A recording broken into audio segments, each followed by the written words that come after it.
ఈవేళ ఈ అవకాశం వచ్చింది. ఈ అవకాశం కూడా మీరు చేస్తున్నది to safeguard the interest of the country. కాబట్టి చంద్రబాబు నాయుడు గారి పార్టీ కూడా చేయొచ్చు. ఇంకా జగన్మోహన్ రెడ్డి గారి పార్టీ అయితే అది ఎలా వేస్తుందో నాకు అర్థం అవట్లే. మరి ప్రకటించినట్టు పేపర్లో చూశాను. మీరు కూటమికి వ్యతిరేకంగా పోటీ చేసి ఎలక్షన్లో ఓడిపోయి, అంత ముందు ఎలక్షన్లో కూడా కూటమికి వ్యతిరేకంగానే పోటీ చేశారు 14లో. సరే 19లో విడిపోయింది, మెయిన్ తెలుగుదేశం పార్టీ అయింది. 24లో కూటమి బీజేపీ, జనసేన, టీడీపీ కలిపి పోటీ చేసి మిమ్మల్ని ఓడిస్తే మీరు ఆ బీజేపీ అభ్యర్థికి ఏ కారణం మీద ఓటేస్తానంటున్నారు నాకు అర్థం అలా. ఎందుకంటే సుదర్శన్ రెడ్డి గారు ఆయనే పార్టీ వాడు కాదు, మీకు కాంగ్రెస్ అంటే ఇష్టం లేదు, కాంగ్రెస్ మీ మీద కేసులు పెట్టిందంటున్నారు. సుదర్శన్ రెడ్డి ఏం పార్టీ వాడు కాదే. ఆయన కాన్స్టిట్యూషన్ నిలబెట్టడం కోసం ఒక ప్రయోగం చేస్తున్నారు. కాన్స్టిట్యూషన్ నిజంగా నిలబెట్టగలడు. ఆ నిలబెట్టగలిగినటువంటి సత్తా ఉన్నటువంటి వ్యక్తి, ఏ పార్టీకి సంబంధం లేనటువంటి వ్యక్తి. ఇక ఎంతకన్నా ఆపర్చునిటీ మీకు ఏమొస్తుంది? ఇటువంటి విషయాల్లో కూడా మీ డిసెంట్ చెప్పలేకపోతే, మీరు మీ వ్యతిరేకుల విషయంలో కూడా మీరు మీ డిసెంట్ చెప్పలేకపోతే ఎలాగా? నాకు అర్థం అవ్వాలి అసలు వైసీపీ ఎందుకు సపోర్ట్ చేస్తానందో.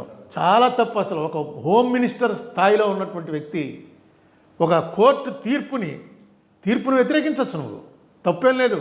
ఒక కోర్టు తీర్పుకి ఉద్దేశాలు జడ్జి గారికి ఆపాదించడం అనేది ఇట్స్ కంటెంప్ట్. ఇది తీర్పు తప్పు అయితే ఖచ్చితంగా బహిరంగంగా చెప్పచ్చు, ఇదేం తీర్పు అండి, ఇది ఇలాంటి తీర్పు. ఇప్పుడు ఈ బాబరీ మసీద్ తీర్పు వచ్చింది, అందరూ విమర్శించారు. అదే రాజ్యసభ కోసం బాబరీ మసీద్ తీర్పు ఆ జడ్జి గారు, చీఫ్ జస్టిస్ గారు ఇచ్చాడు అనేటువంటి ఆరోపణ ఎవరైనా చేస్తే అది కంటెంప్ట్ అవుతుంది. It attracts contempt.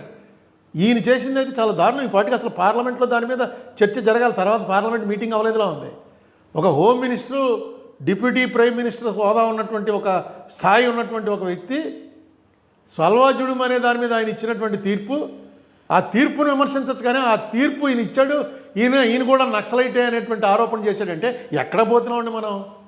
ఈ సిస్టంలో ఎక్కడికి పోతున్నాం? తీర్పు ఇచ్చేటువంటి కోర్టు కాన్స్టిట్యూషన్లో ఏముందో దాని మీద తీర్పిస్తుంది. నీకు ఆ తీర్పు తప్పు అనుకుంటే నువ్వు రాజ్యాంగాన్ని మార్చేయచ్చు వెంటనే. 2/3 మెజార్టీతో రాజ్యాంగాన్ని మార్చేయచ్చు. ఎప్పుడు సల్వాజుడుము 2003లోది. తర్వాత 10 ఏళ్ల నుంచి మీరే అధికారంలో ఉన్నారు. ఒకవేళ ఆయన తప్పుడు ఆలోచనతో ఆ తీర్పు ఇచ్చుంటే వెంటనే దాన్ని కాన్స్టిట్యూషనల్ అమెండ్మెంట్ చేసి ఎవరికి కావాలంటే వాడికి ఆయుధాలు ఇవ్వచ్చు అని చెప్పండి. మీరు ప్రైవేటు పార్టీలకు తీసుకొచ్చి ఆయుధాలు ఇచ్చి వాళ్ళకి గొడవలు పెట్టడం అనేది రాజ్యాంగం ఒప్పుకోలేదు. రాజ్యాంగం ఒప్పుకోలేదు కాబట్టి ఆయన కొట్టేశాడు. ఇది అందరికీ తెలుసు. కొంతమంది నక్సలైట్లది తప్పు అనేవాళ్ళు ఉన్నారు, కొంతమంది రైట్ అనేవాళ్ళు ఉన్నారు, అది వేరే అభిప్రాయం. రాజ్యాంగపరంగా ఆయుధాన్ని పట్టుకుని తిరిగేటువంటి హక్కు ఓన్లీ పోలీసులకి, మిలిటరీకి, పారామిలిటరీ దళాలకే ఉంటుంది. కాకుండా ఎవడన్నా ఒక ఆయుధం తీసుకుంటే దానికి కారణం చెప్పాలి. ఆ ఆయుధం తన దగ్గర ఎందుకు పెట్టుకుంటున్నాడు అన్నది గవర్నమెంట్ అప్లై చేయి, ఓహో వీడు చెప్పింది కన్విన్స్ అవుతున్నారా, కరెక్టే, వీడికి ఆయుధం అవసరం అనుకుంటే ఒక ఆయుధం ఇస్తారు. ఆ ఆయుధాలు కూడా టెన్షన్ ఏమన్నా వస్తే వెంటనే పట్టుకెళ్ళి సరెండర్ చేసేయాలి. అలాంటిది మీరు ఒక బ్యాచ్ తయారు చేసి ఆ బ్యాచ్కి ఆయుధాలు ఇచ్చి నక్సలైట్లను చంపేయడానికి ఆయుధాలు ఇస్తున్నాం అన్నారు. అది కుదరదు. అదే గవర్నమెంట్ దాంట్లో వాళ్ళందరినీ పోలీసుల కింద చేర్చుకున్నారనుకోండి, అది తప్పు, ఎవరు తప్పట్లేరు. అక్కడ ఉన్నటువంటి గిరిజనులందరినీ వాళ్ళని ఎదుర్కోవడం కోసం స్పెషల్ రిక్రూట్మెంట్ చేసి పోలీసుల కింద చేర్చుకుని వాళ్ళందరికీ ఆయుధాలు ఇచ్చుంటే ఆ గొడవ వేరు. ఇది ప్రైవేటు సైన్యం తయారు చేశారు. రేపు పొద్దున ఎవడకోడు ప్రైవేట్ సైన్యం తయారు చేసుకుంటాడు. అది నిజంగా నేను ఆశ్చర్యపోయాను. అమిత్ షా గారు లాంటి ఒక సీనియర్, ఆయన పొలిటీషియన్ నిన్న మొన్న వచ్చినవాడు కాదు, సీనియర్ మోస్ట్. అక్కడ గుజరాత్లో హోమ్ మినిస్టర్ చేశాడు, ఇక్కడ హోమ్ మినిస్టర్ చేస్తున్నాడు. ఎంటైర్ హోమ్ మినిస్ట్రీ అంటేనే పోలీసులకు సంబంధించింది, మిలిటరీకి సంబంధించింది, ఆయుధాలకు సంబంధించింది. అటువంటి మనిషి సల్వాజుడుం తీర్పు ఇచ్చినందువల్ల ఈయన నక్సలైట్ అయిపోయాడు అన్నాడు. ఎటుపోతున్నామో ఆలోచించుకోండి. చాలా మొత్తం వాటి మీద ఒక గ్రిప్ తీసుకునే ప్రయత్నంలో భాగంగానే ఈవేళ రాధాకృష్ణన్ గారిని దనకడి చేత రాజీనామా చేయించారని నేను అంటాను. అందుకే ఆయన కూడా మాట్లాడలే. లేకపోతే ఇది ఆరోగ్య కారణమనో ఇంకోటనో ఆయన వచ్చి చెప్పాలి. ఏం మాట్లాడలేదు ఆయన. రకరకాల ఊహాగానాలు స్ప్రెడ్డింగ్లో ఉన్నా సరే ఆయన ఏమీ మాట్లాడకుండా వెళ్ళిపోయాడంటే డెఫినెట్గా వీళ్ళ ఆదేశానుసారం ఆయన తప్పుకున్నాడు. వీళ్ళతోటి తిరగబడి నిలబడే శక్తి లేక కామైపోయాడు ఆయన. ఇంకొకరిని తీసుకొచ్చి పెట్టారు. ఇది మార్పుకి ఏ రకమైనటువంటి మార్పు వైపు వెళ్తుందో ఆలోచించండి.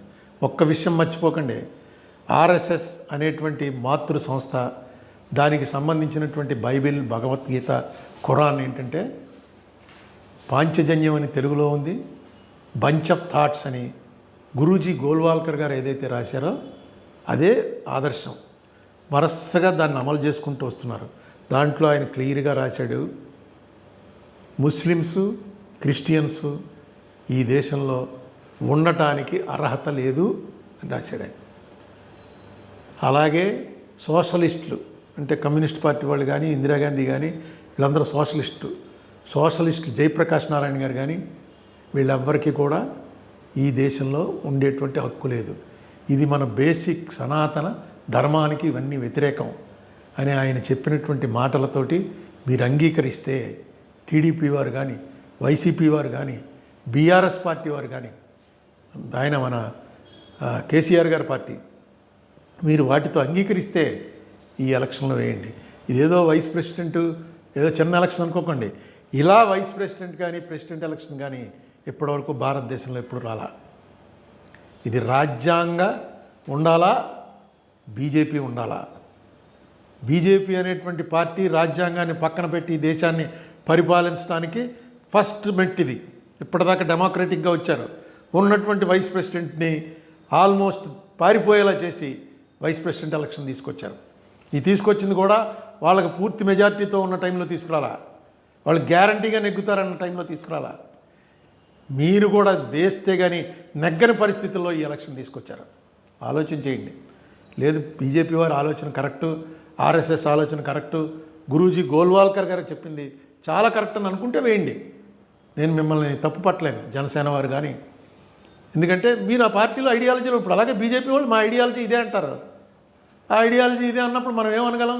వాళ్ళతో విభేదించి ఆర్గ్యుమెంట్ చేయగలం. కానీ మీ ఐడియాలజీ ఇదే ఉన్న వాళ్ళని ఈ దేశంలోంచి పంపించేస్తాం, అలాంటి ఐడియాలజీ ఉండటానికి వీల్లేదు, మిమ్మల్ని అసలు బతకనేమో అని అంటాం తప్పు. అది సెక్యులర్ పాలసీ కాదు. సో బీజేపీ వారు వారి ప్రచారం వారు చేసుకుంటూ వస్తున్నారు. ఇప్పుడు ఏం చేస్తున్నారంటే ట్రిక్ ప్లే చేస్తున్నారనమాట. మీ మీద ఈడీ వాడతారనో, కేసు వాడతారనో, మరొక రకంగా ఇరుకును పెడతారనో భయపెట్టి, ఏ రకంగా అయితే బ్రిటిష్ వాళ్ళు ఈ దేశాన్ని స్వాధీనం చేసుకున్నారో, ఏ రకంగా గజనీ గోరీ మొదలైనటువంటి వాళ్ళు ఇక్కడ ఉన్నటువంటి గొడవల్ని ఆసరాగా తీసుకుని వచ్చారో, ఆ రకంగా ఈ బీజేపీ ఆక్రమణ చేసేటువంటి ప్రయత్నం చేస్తుందేమోనని నా అనుమానం. చిచ్చిచ్చి నీది అనుమానం, ప్రయత్నం ఏంటి? మేమంతా వాళ్ళకి సపోర్ట్ అయ్యా, ఏం ఆడుతున్నావు నువ్వు అనుకుంటే అది వేరే విషయం. కాదు ఇలాంటివి ఆపాలి అనుకుంటే ఇది right time, right opportunity. Please think over it. మీకు ఏం నచ్చితే అది సెలవు. ఇప్పటివరకు భారతదేశ చరిత్రలో ఇలాంటి ఎలక్షన్ ఇదే ఫస్ట్ టైం జరుగుతోంది. ఇది రొటీన్గా జరుగుతున్నటువంటి ఎలక్షన్ కాదు. ధన్ఖడ్ గారు ఎందుకు రాజీనామా చేశారో తెలియకుండా ఆయన పదవి నుంచి తప్పుకున్నారు. తప్పుకుంటే వచ్చింది ఈ ఎన్నిక. డెఫినెట్గా మోడీ గారితో డిఫర్ అయ్యే ఆయన తప్పుకొని ఉంటాడని అనుకోవాలి. ఎందుకంటే మోడీ గారితో డిఫర్ అవ్వకపోతే రాజీనామా చేయవలసినంత పని లేదు. ఒంట్లో బాగోపోతే 4 రోజులు ట్రీట్మెంట్ తీసుకుంటారు. డిప్యూటీ చైర్మన్ నడుపుతాడు. అసలు యాక్చువల్గా డిప్యూటీ చైర్మన్లే నడుపుతారు. చైర్మన్ ఊరికే వచ్చి చైర్మన్ ప్లస్ ఉపరాష్ట్రపతి రెండు ఒకళ్ళే ఉంటారు. వాళ్ళు వచ్చి కూర్చుని కాసేపు ప్రభుత్వాన్ని కాన్స్టిట్యూషనల్ హెడ్గా వచ్చి కూర్చుని నడిపి వెళ్ళిపోయిన తర్వాత డిప్యూటీ చైర్మనే నడుపుతూ ఉంటారు. ఈయన ఎందుకో హఠాత్తుగా ఇప్పటివరకు ఆ సస్పెన్స్ అలాగే ఉంది. ఇల్లు కూడా ఖాళీ చేశారని మొన్న వచ్చింది. చాలా తీవ్రమైనటువంటి మనోవేదనకు గురైనటువంటి ధన్ఖడ్ గారు ఏ కాన్స్టిట్యూషనల్ ఎక్స్పర్ట్ ఇన్ లా, అది కూడా మనం మర్చిపోకూడదు. ఆయన వెళ్ళిపోయారు. వెళ్ళిపోయిన తర్వాత ఇది వచ్చింది. ఇప్పుడు వాళ్ళు డైరెక్ట్గా తీసుకొచ్చి ఆర్ఎస్ఎస్ బేస్ ఉన్నటువంటి రాధాకృష్ణన్ అనేటువంటి ఆయన్ని పోటీ పెట్టారు.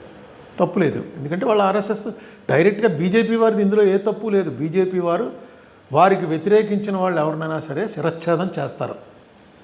బీజేపీ వారికి ఇప్పుడున్నటువంటి రాజ్యాంగం మీద ఉన్న కానీ, ఇప్పుడున్నటువంటి నేషనల్ ఫ్లాగ్ మీద కానీ, సెక్యులర్ సెటప్ అంటే ముస్లిమ్స్, క్రిస్టియన్స్, హిందూస్ అందరూ కలిసి ఉండాలనే సెక్యులర్ సెటప్ మీద కానీ ఏమాత్రం నమ్మకం లేదు. 100 ఏళ్ల నుంచి అలాగా దాన్ని నడుపుకుంటూ వచ్చారు. వాళ్ళ ఐడియాలజీ వాళ్ళది, దాంతో నేను డిఫర్ అవ్వను. ఎందుకంటే వాళ్ళ ఐడియాలజీ తగ్గట్టుగానే వాళ్ళు చేస్తారు. కానీ వాళ్ళ ఐడియాలజీలో ఏవైతే పాయింట్లు వాళ్ళు చెప్తున్నారో ఆ పాయింట్లతోటి డిఫర్ అయినటువంటి వాళ్ళు కనుక వాళ్ళకు ఓట్లేస్తే, మీరు బ్రిటిష్ వాళ్ళతోటి లేకపోతే మొహమ్మద్ గజనీతోటి కలిసిపోయినటువంటి వాళ్ళని ఏ రకంగా అయితే ఇప్పటికి కూడా మన చరిత్రలో చాలా ద్రోహుల కింద చూస్తున్నామో, రేపొద్దున మిమ్మల్ని కూడా అలాగే చూస్తారు. ఈవేళ ఇంత క్రూషియల్ ఎలక్షన్స్లో సుదర్శన్ రెడ్డి గారు నిలబడుతున్నారు. నిలబెట్టుతున్నటువంటి మనిషి ఏ పార్టీకి చెందినవాడు? ఆ సోషలిస్ట్ భావాలు ఉన్నటువంటి వాడు, సెక్యులర్ భావాలు ఉన్నటువంటి వాడు. ఆయనతో నాకు స్వల్ప పరిచయం. ఈ మధ్య కాలంలోనే 2-3 మీటింగుల్లో కలిసి పాల్గొన్నాం. అవగాహన ఉన్నటువంటి వ్యక్తి. నెక్స్ట్ కాన్స్టిట్యూషనల్గా ఎక్స్పర్ట్. ఎందుకంటే సుప్రీంకోర్టు జడ్జిగా రిటైర్ అయ్యారు. Constitutional expert. కాన్స్టిట్యూషన్ అనేది ఫింగర్ టిప్స్ మీద చెప్పగలిగినటువంటి సమర్థత ఉన్నటువంటి వ్యక్తి. ఈవేళ ఆయన్ని కూటమికి వ్యతిరేకమైనటువంటి అభ్యర్థిగా నిలబెట్టారు. ఇప్పుడు మన స్టేట్లో ఉన్నటువంటి అందరు ఎంపీలు కూడా ఆయనకు ఓటేయడానికి ఎలాంటి అభ్యంతరం ఉండదు. ఎందుకంటే అదేంటంటే కూటమిలో మేము భాగస్వాములం కదా అని టీడీపీ వారు అనుకోక్కర్లేదు. ఎందుకంటే ఆ పార్టీ పేరే తెలుగుదేశం పార్టీ. ఈ తెలుగు వాళ్ళ కోసం, వాళ్ళ ప్రైడ్ కోసం ఎన్టీ రామారావు గారు పెట్టినటువంటి పార్టీ. ఎప్పుడైతే తెలుగు అభ్యర్థి సుదర్శన్ రెడ్డి గారు పోటీ చేస్తున్నాడో మాకు ఈ పార్టీలు ఇవన్నీ కాదండి, మా తెలుగుదేశం పార్టీ సుదర్శన్ రెడ్డి గారికే ఓటేస్తాం మేము అని చెప్పి డైరెక్ట్గా వేయచ్చు. ఎందుకంటే ఇది సీక్రెట్ ఓటు. ఒకవేళ డైరెక్ట్గా వేయటం ఇష్టం లేకపోతే మీరు పార్టీలో నిర్ణయం తీసుకుని ఎవరికి ఓటేశారో ఏం తెలియదు. దీంట్లో విప్పులు ఉండవు. పార్టీ విప్పుకు వ్యతిరేకంగా ఓటేశారని విప్పు ఉండదు. అంతేకాదు ఎవరికి వేశారో కూడా తెలియదు. బహుశా మా తెలుగుదేశం వాళ్ళంతా మా పార్టీ అది కదండి అందుకుని అలా వేసామని చెప్పేసి అనొచ్చు. తెలుగుదేశం ఎందుకంటే ఇలాంటిది ఒక ప్రెసిడెంట్ నాకు గుర్తుండి ప్రతిభా పాటిల్ గారు పోటీ చేసినప్పుడు శివసేన పూర్తిగా కాంగ్రెస్కి తీవ్రమైనటువంటి వ్యతిరేకంలో ఉంది. ఎందుకంటే మేము అప్పుడు ఎంపీలం. అపోజిషన్ బెంచ్లో మెయిన్ గట్టిగా మాట్లాడే వాళ్ళంతా శివసేనలోనే ఉన్నారు. వాళ్ళు కాంగ్రెస్ క్యాండిడేట్ని పెడితే ప్రతిభా పాటిల్ గారిని, అదే యూపీఏ క్యాండిడేట్ని, వాళ్ళు ఓటేస్తాం డైరెక్ట్గా చెప్పారు. ఏంటంటే మాది మహారాష్ట్ర, ఆవిడది మహారాష్ట్ర, మా మహారాష్ట్ర ప్రైడ్ కోసమే శివసేన వచ్చింది, అందుకని మేము డైరెక్ట్గా వేస్తున్నామని if I remembrance is correct వాళ్ళు వేశారు. అలాగా ఇలాంటివి చాలా ఉన్నాయి ప్రెసిడెంట్లు. సో తెలుగుదేశం పార్టీకి సంబంధించినటువంటి ఎంపీలు ఏమాత్రం మొహమాటం లేకుండా, ఎవరితోటి ఏ తగువు లేకుండా సీక్రెట్గా వేసి రేపు సుదర్శన్ రెడ్డి గారికి ఓటేసి వచ్చేయచ్చు. దానివల్ల ఏ నష్టం ఉండదు. అది కాకుండా చంద్రబాబు నాయుడు గారి గతంలో 2-3 సార్లు డిఫర్ అయ్యారు. బీజేపీ వారితో చాలా స్ట్రాంగ్గా డిఫర్ అయ్యారు. ఈ దేశంలో చంద్రబాబు నాయుడు గారు విమర్శించినంత స్ట్రాంగ్గా మోడీ గారిని, బీజేపీని విమర్శించినటువంటి మరొక నాయకుడు లేడు, at least in South India. Is not a Congress man, is a TDP man. Congress మ్యాన్గా ఉన్నప్పుడు విమర్శించడం వేరు. టీడీపీ అనేటువంటి ఒక ప్రాంతీయ పార్టీకి చెందినటువంటి వ్యక్తి, 3 సార్లు ముఖ్యమంత్రి చేసినటువంటి వ్యక్తి, బీజేపీ పట్ల వాళ్ళకున్నటువంటి మసీదులు కూలగొట్టే పార్టీ ఇదని అన్నటువంటి వ్యక్తి కూడా ఒక చంద్రబాబు నాయుడు గారే.